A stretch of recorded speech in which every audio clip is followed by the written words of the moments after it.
Hello, thank you for joining us and welcome to News Across Nigeria. I'm Olumide Macaulay. On the program today,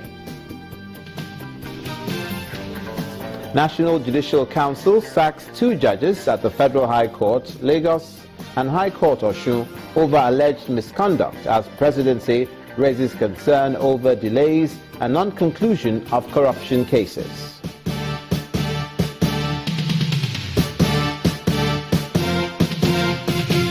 Emergency management agencies visit councils in Cross River State as residents appeal to the federal government to intervene in rehabilitating their communities.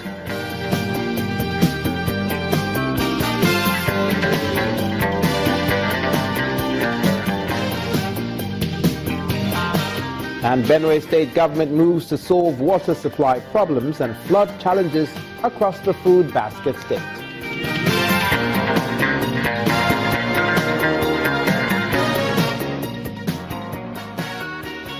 We begin in the nation's capital, where President Muhammadu Buhari is said to be worried over what he calls the delay of cases of corruption before various courts across the country. The president, who was speaking at an anti-corruption summit on the role of judges in the fight against corruption, says that the expectation of the Nigerian public is yet to be met with regards to the removal of delay cases filed before the courts. According to him, it is unfortunate that the courts are tolerating delay by defense lawyers in the various cases of corruption filed by the government, because no case of corruption before any Nigerian court is progressing as it should, despite the provisions of the Administration of Criminal Justice Act, which makes provision for speedy trial. According to him, when cases are not concluded, it sends the negative signal to that corruption pays.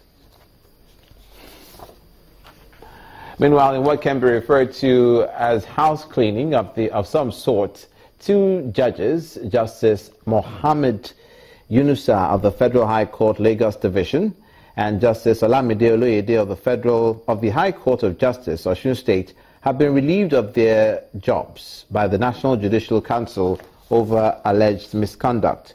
Their sack followed a meeting of the NJC on Saturday, which recommended the compulsory retirement of the 2 judges by President Muhammadu Buhari.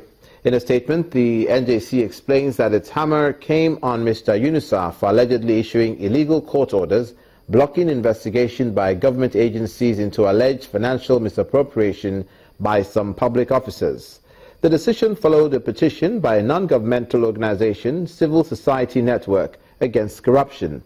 In the case of Mrs. Oloyede, the NJC says she was retired based on its findings that she failed to uphold the dignity of her office by maintaining impartiality and independence of the judiciary. She was said to have written a petition laced with unsubstantiated allegations against the Osun State governor and his deputy, and circulated the same to the members of the State House of Assembly and other individuals and organizations. And to security matters now, Nigeria is seeking the support of the South African government on the legal framework of the 2015 arms procurement deal, with a bid to get in a refund. South Africa's Secretary of Defense, Dr. Sam Gulub, who spoke at a meeting on Nigeria and South Africa's defense industry seminar, gave the assurance that steps are also being taken by his government to avoid a recurrence. On his part, the Permanent Secretary at the Ministry of Defense, Ambassador Danjuma Sheni, announced plans for the establishment of a defense complex which will provide for the production of local arms. In terms of the episode that you are relating to, it's an isolated, separate episode that has got regulatory framework, and my partner and I, my counterparty and I, are going to be looking into various regulatory frameworks so that those things don't happen again. But I'm sure by now it has been resolved. The military-industrial complex is a much more complex issue. Ultimately, the aim there is to see how our defense industry would contribute to the economic enhancement of the country in terms of job creation, in terms of industrialization. These are the kind of things that we think the industrial military complex will bring on board when established. Fortunately, we do, after the president has given us the go-ahead, we do have some funds in the 2016 budget to begin the process. So we want to latch on to our South African brothers and sisters to help us, to assist us in this enterprise.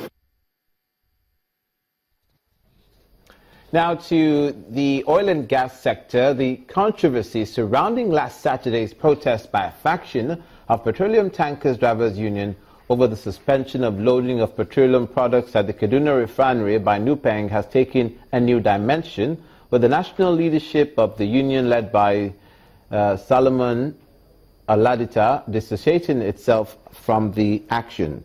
The drivers had accused the national leadership of Nupeng of trying to create petrol scarcity in the country and also destabilizing their union by imposing its preferred candidates who will do their bidding. The PTD national chairman, who addressed journalists through his spokesman, debunked allegations that the union connived with Nupeng to suspend the loading of petroleum products from Kaduna refinery. He says that protesters are not members of the union but a group of people being sponsored by one Ibrahim Abdul Karim to cause crisis in the union by feeding the public with false information. He also called for the arrest and prosecution of the protesters because the action was illegal and uncalled for. Now, from there, the president has directed the Senate of the Obafemi Awolowo University, Ile-Ife in Osun State, to immediately recommend a qualified person for appointment as an acting vice-chancellor for the university. In a letter addressed to the Executive Secretary of the National Universities Commission, President Muhammadu Buhari directed the Senate not to consider any of the candidates who earlier contested for the position. The letter further directs the Senate of the university to take immediate steps to implement the directive of the President and report to the Federal Ministry of Education.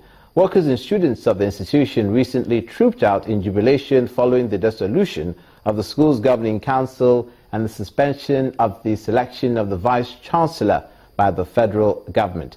According to the staff and students, the federal government's decision was a step towards the redemption of the integrity of the institution, which for weeks had been hit by crisis after the exit of the former vice-chancellor, Professor Bamitale Omole.